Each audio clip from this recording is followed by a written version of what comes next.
was points where guys, once the word got around in the criminal community, they would bring in some crazy stuff, right? One time I had a guy walked in, puts a box on the counter, and I look at it, I open it up, and it's full of prosthetic limbs. Prosthetic limbs. You know, and so I'm like, I go, buddy. Dude, what am I going to do with that? Yeah, so that was a conversation. I said, listen, man, this ain't a pawn shop. I said, and I said, even if it was, I pulled out this prosthetic arm. I go, who the hell am I going to sell this to? And he looked at me and he goes, to a motherfucker with one arm, man. Of course. Yeah. I said, that's a good answer. That was a good answer. Yeah. You are listening to Gangland Wire, hosted by former Kansas City Police Intelligence Unit Detective Gary Jenkins.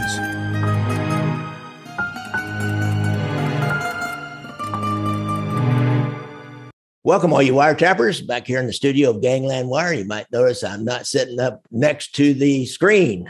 So this is a new change. I'm watching what the other people do. You know, this getting on YouTube's a new thing for me. Mainly was audio for the last 6 years. And by the way, I have an anniversary. The 6th year of the Gangland Wire podcast is coming up here in April. But today I'm really excited. We have an interesting show. I just did one, you know, if you look back in the catalog with Dave True, a local ATF agent, we talked about a sting operation that the ATF did in connection with the Kansas City Police Department. And today we have Lou Valoze. Did I get that right, Valoze? You nailed it.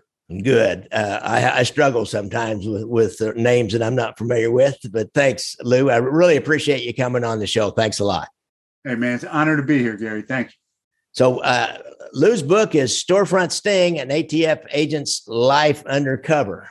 And, you know, we've had other undercover guys on here, Joe Pistone and Ray Morrow from Cleveland, Mike McGowan from New England.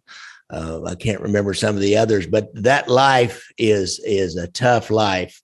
I know I never really did it, as you guys know. I always was a guy that would maybe sit in the bar while the undercovers were making a buy and just be back up or follow the people there and follow them away and follow people around and get, you know, public information and just gather all the intelligence around it. I didn't actually work undercover. That was not my thing. I wasn't tough enough to fit in there, Lou. And my hat's off to you guys. Now I'll tell you what, yeah, the guys that did it, they were bad dudes. Old Bubba was one of our guys. He was bad. He was the kind of guy that if you wanted something done and you didn't want it to come back on you from a management standpoint, you just give it to him and he'd go get it done. But Lou, I digress. Tell us a little bit about, you know, what'd you do before you were an ATF agent?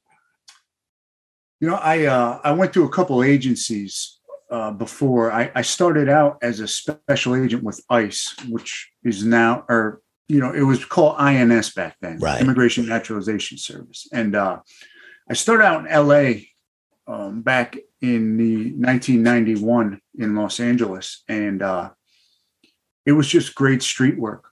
We were out in the streets. It was a great time to be law enforcement in Los Angeles back then.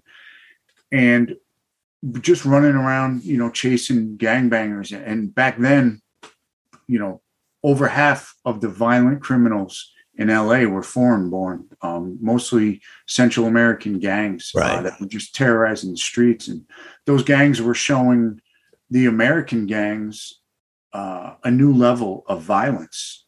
Even the Crips and the Bloods, you know, they weren't accustomed to this level of violence that these guys were bringing in. So it was a great time to be a cop out there. And I landed on a task force, a LAPD, ATF, and INS task force. And I started working with the ATF guys.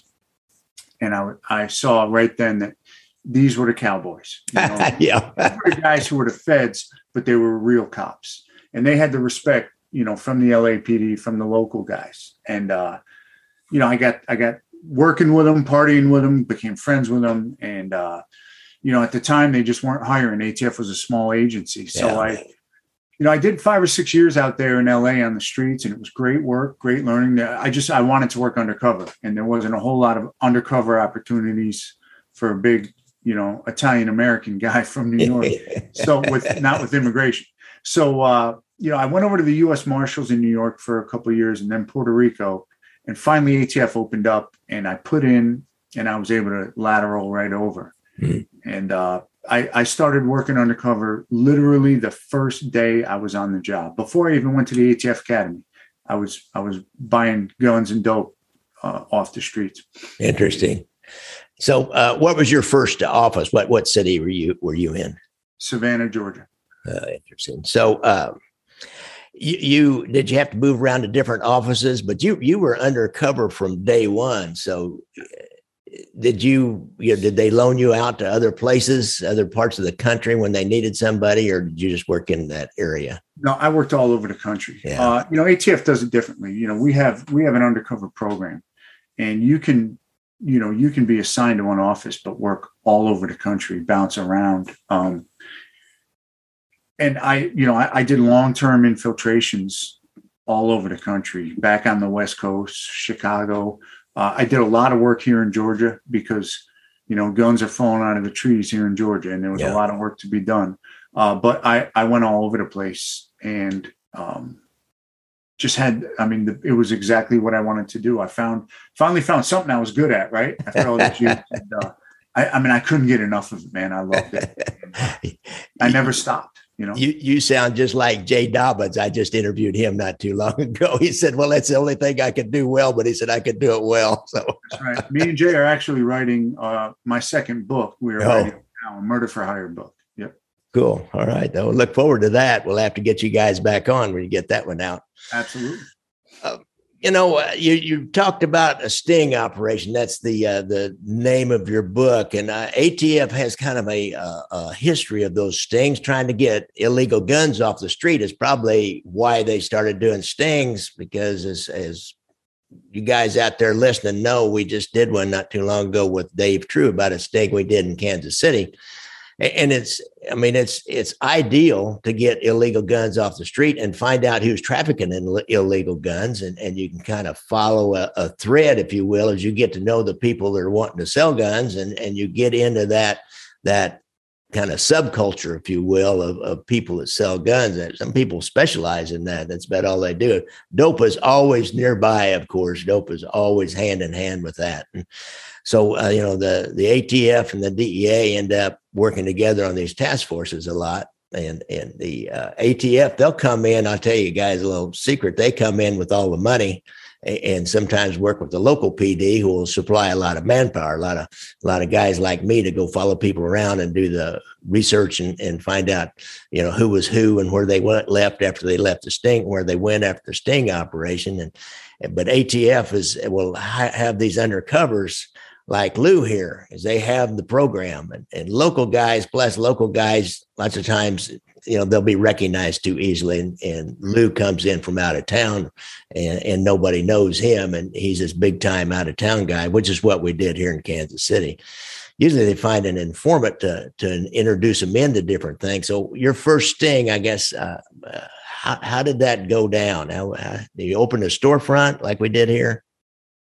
Yeah, I was bouncing all over the place I was doing gang infiltrations, murder for hires, some biker cases, and I did a mafia infiltration. And you were working. Sometimes you would put in a couple of years on a case just to arrest a couple people, and to me it wasn't as fulfilling. I got on, and it might sound kind of corny, but I believed in the cause, man. I wanted to take crime guns off the streets. That's why I was here. I bought a ton of dope over my career, but I didn't take any pleasure in that. Anyone can buy dope. I mean, dope is everywhere. It's easy, and you're not really making a big difference. But when you take a crime gun off the street, you just save lives, right? First of all, how many bodies does that gun already have on it? And how many more would it have taken, if you didn't put it in your evidence room? So we didn't invent storefronts for sure, but we took them to a different level, and we specialized them into getting crime guns off the street. And how it happened for me, I was actually on another case, and I got a call from an agent in Augusta, Georgia, an ATF agent. And he said, listen, the Richmond County Police, that's a police in Augusta, they have an informant, and he's a tattoo artist, and they want to do a storefront operation. But what they don't have are the undercovers to be inside of the storefront. with the informant. He goes, would you be interested in doing it? And I said, absolutely. Because I never said no, right? Wasn't even really familiar with what a storefront was. And just to be clear, it was the police department, the Richmond County Police Department, that, they did the major work setting this thing up and did a hell of a job. I came in there as the undercover. And, this informant, he had been in prison. He had tattooed these guys in prison. Augusta is just like a lot of Southeast cities, man, riddled with gangs. It just, you see the masters and you see all the pageantry and the beauty. The rest of that city is gang infested, man. They had huge problems, home invasions, armed robberies, carjackings. So kind of started out really not knowing exactly what the business was, just that I was supposed to get in with the criminal element and buy crime guns. And it was a wild ride, man. I mean, this guy, the informant, was wild. We started getting just rival gangs in there at the same time. There was all-out fist fights.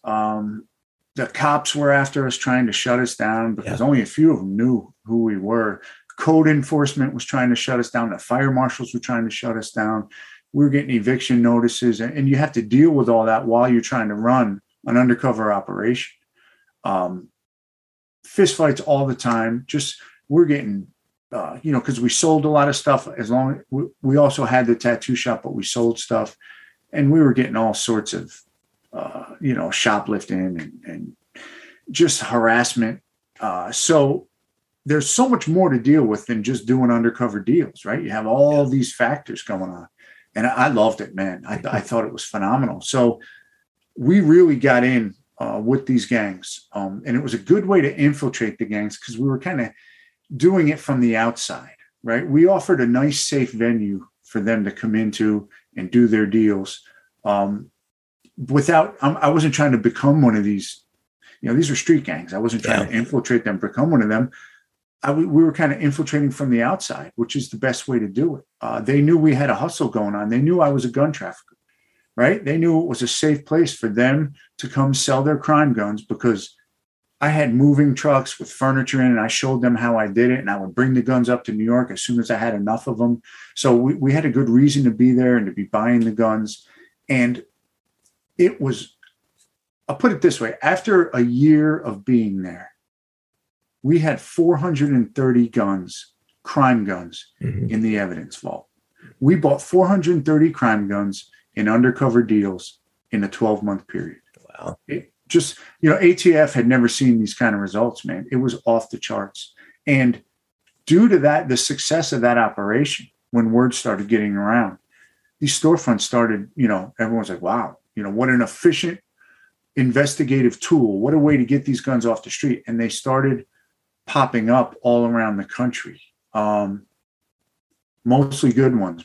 A few that weren't so good. And, so some trouble happened after that. But after that, I took these operations when I saw, wow, I just did a year undercover and I got 430 crime guns, as opposed to some of my previous cases where you're spending so much time with these guys, living with them and all that, and you weren't getting those kind of results for sure.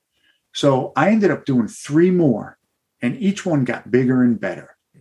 And not only did I do 3 more, but then ATF was like, hey, you're the subject matter expert.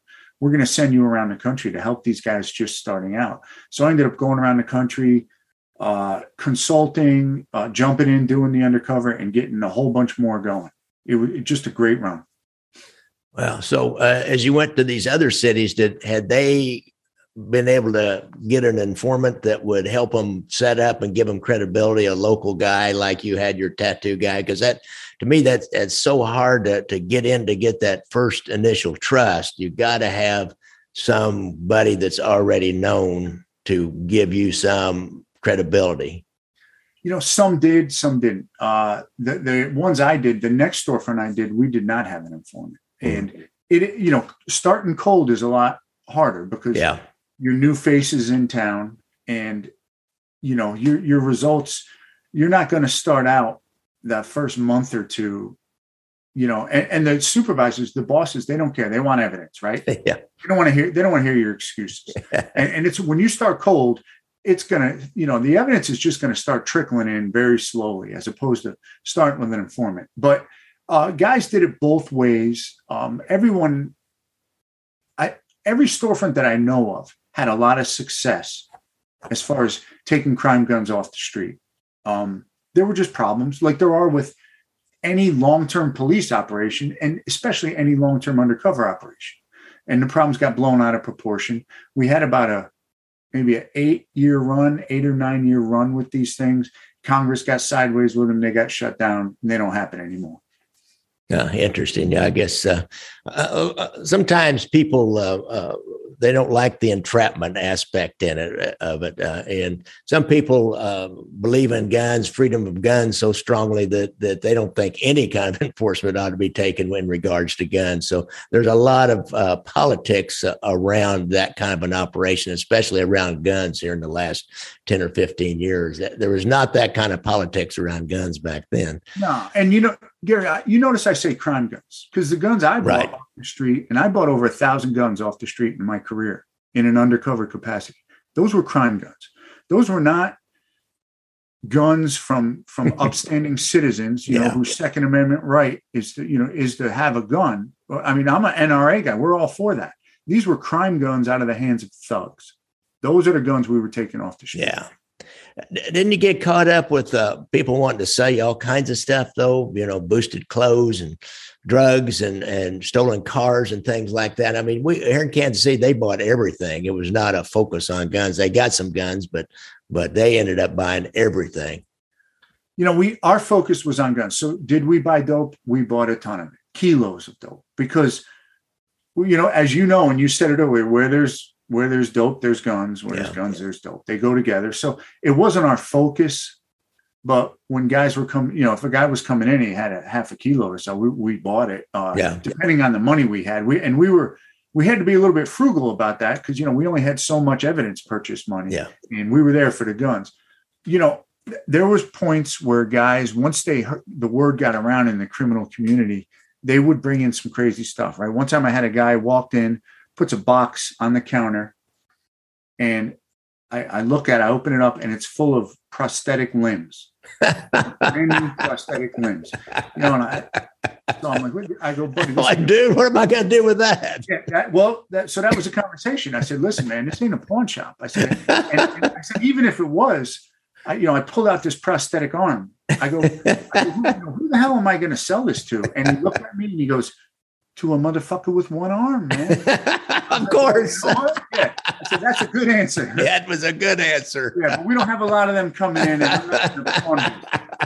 had a guy come in, similar kind of story, and he comes in, he puts a huge box on the counter, and it's full of puppies. And it turns out he was a security guard at the mall. And that's back when there were still pet stores at the malls. Yeah. He had stolen a box of puppies. And the same puppies. Thing, you know how that goes, right? If they can steal it, they will. That's for sure. So but we discouraged that. We were one thing we did get into was the stolen car business. We had guys selling us stolen cars. Yeah.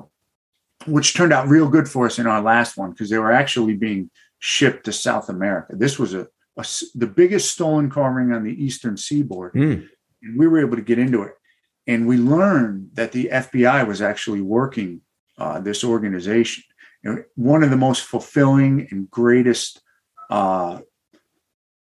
successes of my career was that I was able to actually work this crew, get charges on them, and indict them all without the FBI knowing about it. Right under their nose.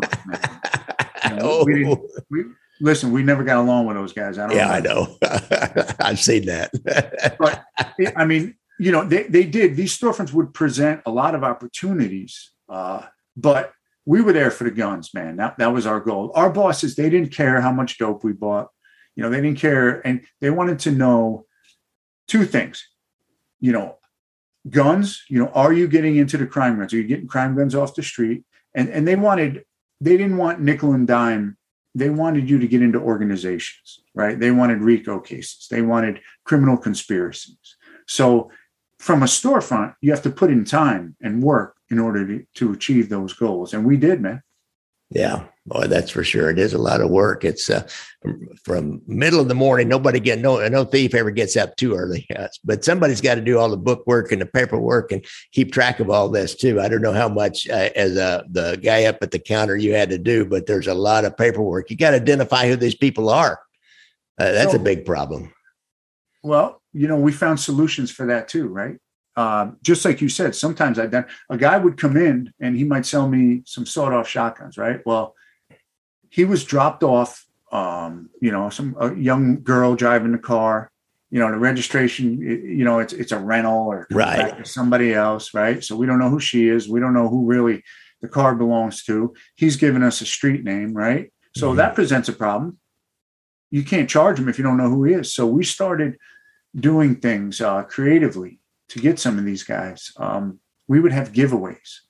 What we found out was that, that counter I was standing at when he came in, we would have a box right there, with a picture of a big flat screen TV on it and say, hey, man, fill this little raffle slip. We're giving this TV away Friday. So I would tell him when we did the deal, hey, man, make sure you fill one of those out, kind of fold the corner. And I'm the one who picks it. I'll make sure you win the TV. Guess what, Gary? Bad guys, they will never give you their name or any kind of number that identifies them. But if they think they're getting some free shit, that was smart. They'll put their information there. So they would either put a real name, real phone number, something we could get off. And if not, we would lift the prints off the sheet of paper. Yeah, and you got the guns they were handling for the prints, but it's not that. Sometimes that's a crapshoot. Print off a gun, in my experience.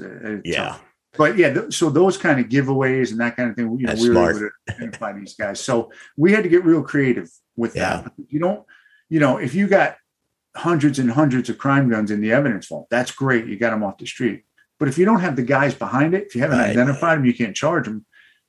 You only did half your job. Yeah, they'll just steal more and more. And I'll tell you what, it's my understanding anymore. So many people have guns and they carry them around in their car. These guys are working these parking lots of the entertainment districts just to steal guns. They're getting tons of guns because they don't want to take their gun into the bar or into the restaurant or something. So they leave it in the car. And I have a friend that had one stolen that way. And there's just tons of stolen guns, even more than ever now. Yeah, I don't know the stats, but I would say probably 90% of stolen guns are out of vehicles. Yeah. Listen to that, you guys. If you're going to carry a gun around, either lock it up in the trunk or stick it in your belt and keep it on you whenever you get it. Leave the car. Don't leave it just underneath the front seat where you think you can grab it real handy in some kind of a street situation. Just secure that gun. For sure. So that tattoo guy, whatever happened to him?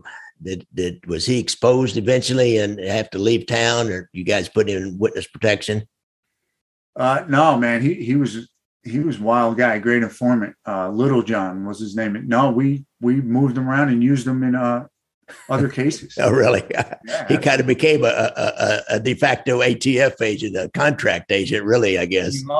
He was one of those guys who enjoyed it. He enjoyed his work. Well, there's people out there like that.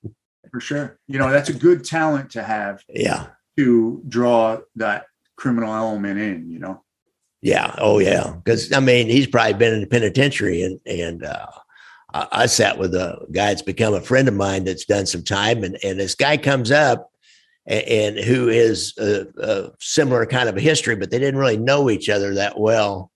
And I watched them as they started rapping back and forth. And, conversation quickly slipped into this penitentiary, that penitentiary. Boy, this other guy just relaxed. He didn't know who I was. And we were just doing this kind of for fun, I think, because I'm not going to do anything with anything anymore. I'm retired.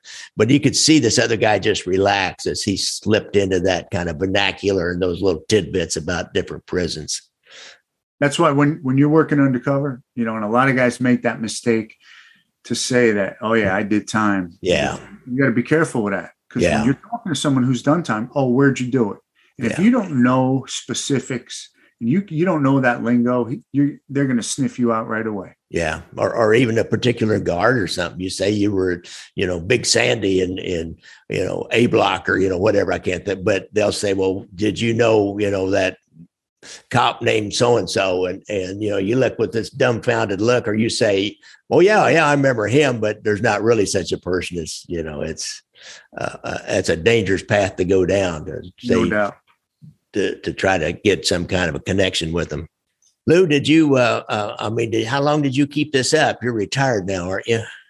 Yeah, I worked undercover for 18 years. Wow. Straight. Yeah. Probably should have taken a few breaks in there, but I never did. So yeah, you like the action, don't you? It was addicting to me, and I had a crew. Our guys like Jay Dobbins and Chris Bayless, and we, these guys who were doing the same thing, and you would hear, right? Because we had a crew, and you would see each other around at conferences, and we were very tight. So you would hear, hey man, so-and-so, he just took down his case, and he got 35 federal defendants and bought this much dope and guns. And you'd have that feeling of pride, right? Yeah. Hey man, this guy's on my team, he's one of us. You were proud, but also along with that, you'd have that feeling like, I could do better than that. Yeah. Seriously. Right? Yeah, I know. I'm better than that. And so it became almost a competition, right? So I was like, well, I'm going to one up that. And that's how we all thought. And so it became a competition. And I don't know if I would say healthy competition. Very good for us personally. Right. But, man, we tore it up. I mean, we locked up a lot of bad guys who are still to this day sitting in federal prison and filled up the evidence vault with guns. Yeah, cool. So you mentioned about some mob activity, the primary focus of this podcast. One last thing. Can you tell us a little bit about what you did with was it a mob crew that you infiltrated and did some deals with? Yeah, it was a bizarre case.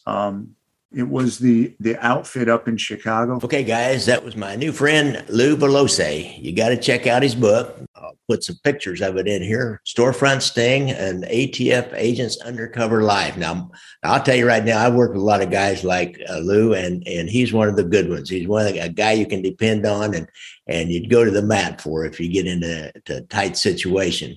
Now, this next episode, you got to listen to this. I mean, you got to listen to this. He infiltrated the crew, the Chicago outfit crew of the one guy we call the large guy, or Big Mike Sarno. As you know, recently, Big Mike Sarno tried to get out with because he's COVID and he's extremely overweight. So he has that problem. If you get COVID and you're real overweight, and he probably has diabetes and no telling what other kind of health problems, but he didn't get out. He's in there, I believe, till 2032. He was a bad dude. And, of course, Lou, when the FBI had a problem with the outfit, and this was after the family secrets trial, and actually Sarno took over the crew of Frank Calabrese Sr., and he was probably the B team got elevated to the A team, I got a feeling.